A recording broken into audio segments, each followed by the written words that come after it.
ஜெயலலிதா மறைவுக்கு பின்னர் அதிமுக 2 அணிகளாக செயல்பட்டு வரும் நிலையில் சசிகலா தரப்பு டிடிவி தினகரனையும், ஓபிஎஸ் தரப்பு மதுசூதனனையும் ஆர்கே நகர் தொகுதி வேட்பாளர்களாக அறிவித்துள்ளன. இதனால் இரட்டை இலை சின்னம் யாருக்கு என்ற கேள்வி எழுந்தது. இருதரப்பினரும் தாக்கல் செய்த ஆவணங்களின் அடிப்படையில் தேர்தல் ஆணையத்தில் நேற்று இறுதி விசாரணை நடைபெற்றது. மாலை வரை நடைபெற்ற விசாரணைக்குப் பின் இரவு 11 மணி அளவில் தேர்தல் ஆணையம் பிறப்பித்த இடைக்கால உத்தரவில் ஓ. பன்னீர்செல்வம், சசிகலா ஆகிய இருதரப்பினரும் அதிமுக கட்சிப் பெயரையோ இரட்டை இலை சின்னத்தையோ பயன்படுத்தக்கூடாது என்று கூறப்பட்டுள்ளது.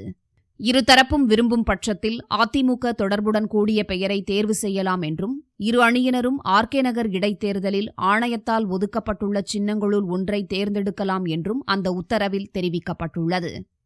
இன்று காலை 10 மணிக்குள் இருதரப்பினரும் தங்கள் அணியின் பெயரை அறிவிக்க வேண்டுமென்றும் உத்தரவிடப்பட்டுள்ளது. இருதரப்பினரும் தலா 3 சின்னங்களை தேர்வு செய்யலாம் என்றும், அதிலிருந்து ஒரு சின்னத்தை தேர்தல் ஆணையம் ஒதுக்கீடு செய்யும் எனவும் கூறப்பட்டுள்ளது.